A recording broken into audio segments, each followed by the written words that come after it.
Welcome to Sir Win's Accounting Lectures. Today, magkakaroon tayo ng pen and paper video problem solving patungkol sa Lecture 06, Reclassification of Financial Asset Investment Measured at Amortized Cost to FVOCI. Actually, nasa description ng video lecture na ito yung mismong problem under discussion. Kung gusto mong sagutan ng solo at balikan ang lecture na ito kapag tapos ka na, mas mabuti. Kasi ang accounting ay natututunan not by mere listening but by you doing the problem solving.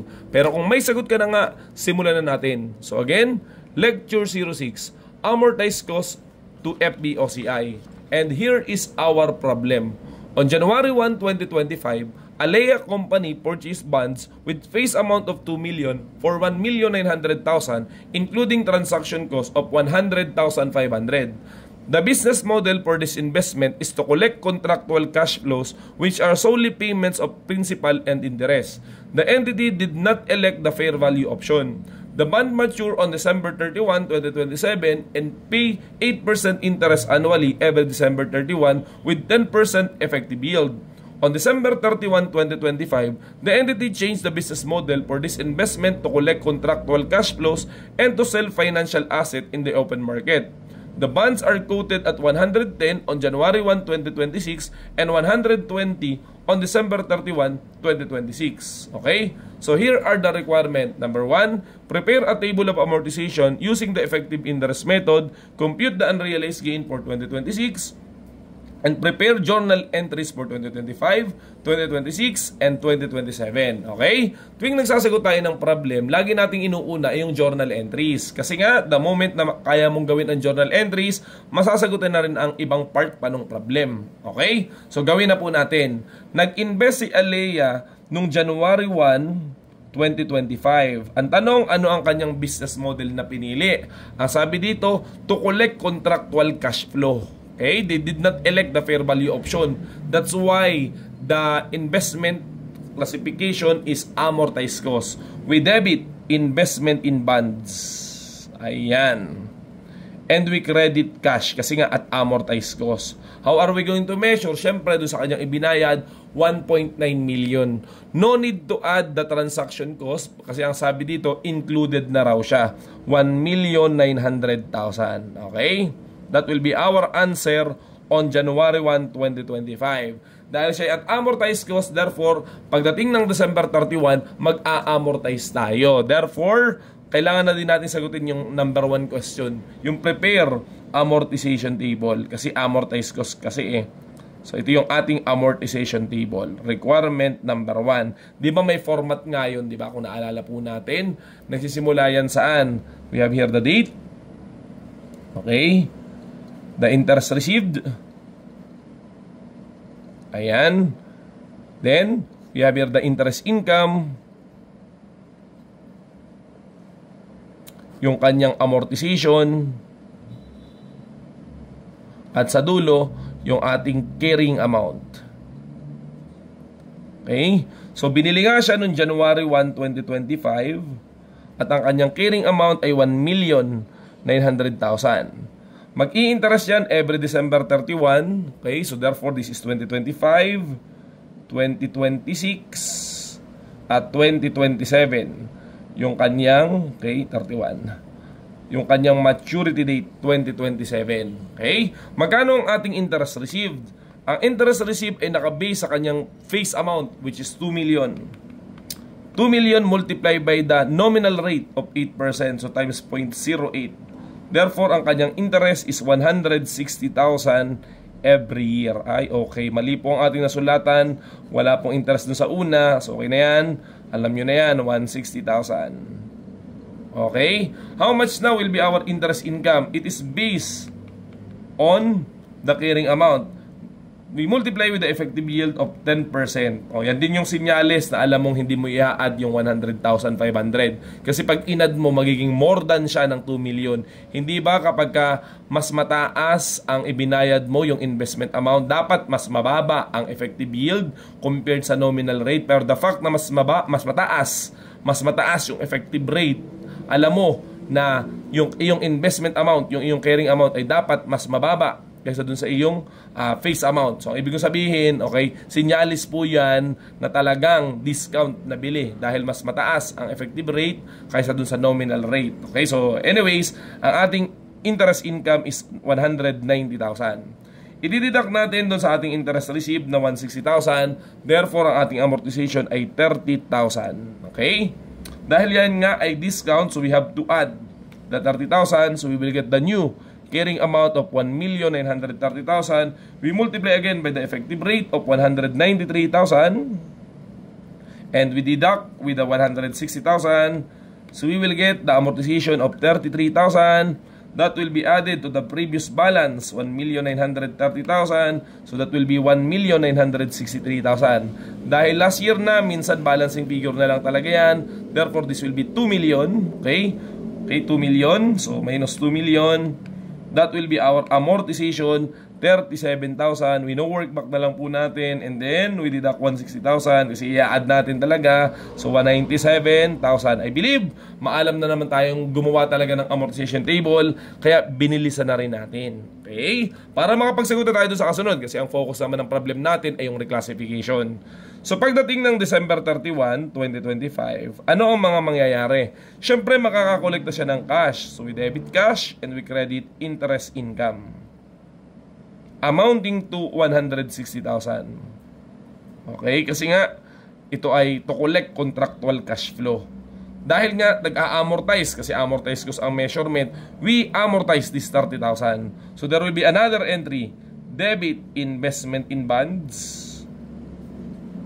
Okay, amounting to 30,000 and credit interest income amounting to 30,000. Kasi ang totoo naman talaga niyang interest income ay nakabase sa carrying amount at saka sa effective yield. So, ang total interest income talaga 190,000. Okay? Pwede naman talagang i-compound na yung entry, pero ang style po talaga natin, hinihiwalay natin yung collection ng interest at saka yung amortization. Okay? Let's move on. Ano pa ang nangyari noong 2025? Hindi ba't nagpalit sila ng business model? Sabi nila, gusto nila to collect contractual cash flow and to sell the financial asset in the open market. So basically, nung date na yon, December 31, 2025, gusto na nilang maging FBOCI. Ang tanong, magte-take effect po ba yung reclassification ng 2025? The answer is no, kasi ang sabi nga ng standard, ang effect ng reclassification is the following year, the beginning of the following year on the date of reclassification. So ang ibig sabihin, ang effect pa rin niya ay sa January 1, okay, 2026. Okay, sana maliwanag po yun. So, anong gagawin natin nung date na yon? Tatanggalin na natin yung investment in bonds. O, tanggalin na po natin ang investment in bonds. Kasi nga, nag-reclassify na tayo. Magkano ba siya? Di ba 1.9 nung una? Nagdagdag tayo ng 30,000. So, basically, ang kanyang value is 1,930,000. Tatanggalin natin siya at ililipat natin sa bagong classification, financial asset dash FBOCI amounting to 1,930,000. Simple lang naman kasi talaga ang reclassification. May kailangan may mawawala, may kailangan pumalit.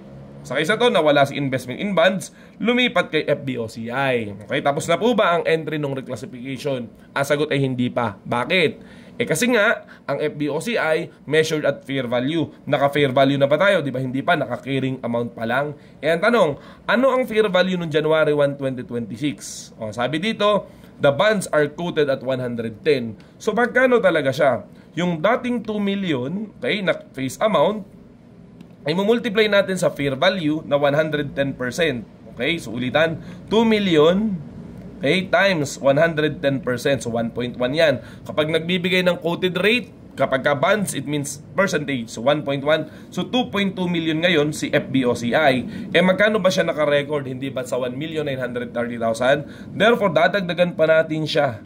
Okay, nung difference ng kanyang fair value at ng carrying amount na 270,000. That's why we still have an entry, debit financial asset, okay, dash FBOCI, and credit unrealized gain dash OCI amounting to 270,000. O bakit natin ginagawa yon? Para syempre pumunta siya sa kanyang fair value. Okay? So that ends the entry on January 1, 2026. We already reclassified the investment in bonds to FBOCI. Anong gagawin natin kasunod? Okay? Prospective ang application. Therefore, itutuloy lang natin na siya ay FVOCI na. Gawin na natin. Pagdating ng December 31, 2026, syempre tayo ay mag-a-amortize pa rin. Kasi nga, pag FVOCI, still ginagamit pa rin yung amortization table. So, we still debit first, yung collection muna pala. We debit cash and credit interest income amounting to 160,000 kasi regular tayo nakakakolekta ng pera. Moreover, mag-a-amortize pa rin tayo ng 33,000. So that is addition. Addition po ang treatment. So that's why we debit. This time, not investment in bonds, but rather this time, we debit financial asset, that's FVOCI, for 33,000. Okay, yung new amortization. And credit interest income. Interest income for 33,000 just to amortize. Okay? Pagkatapos ba niyan ay tapos na? Hindi pa rin. Dahil nga tayo FVOCI, matapos mag-amortize, we also consider the changes in the fair value. This time, the fair value is 120. Okay? Kwentahin natin, magkano na ba yung fair value ngayon? So, di ba 2 million talaga ang kanyang face amount? Multiplied by 1.2 million, so we will get 2.4 yung kanyang fair value, 2,400,000. Ngayon, magkano ba naka-record sa kanya? Hindi ba kanina 1,930,000 nung nag-reclassify tayo? Nagdagdag tayo ng 270,000. Okay? Therefore, ang kanyang value nung simula ay 2.2 million, yung kanyang fair value na 110. Pero di ba nag-debit ulit tayo ng 33,000 kasi nga nag-amortize tayo dahil nga siya ay FVOCI. So we add 33,000. Therefore, ang kanyang carrying amount talaga ay 2,233,000. So isulat natin dito.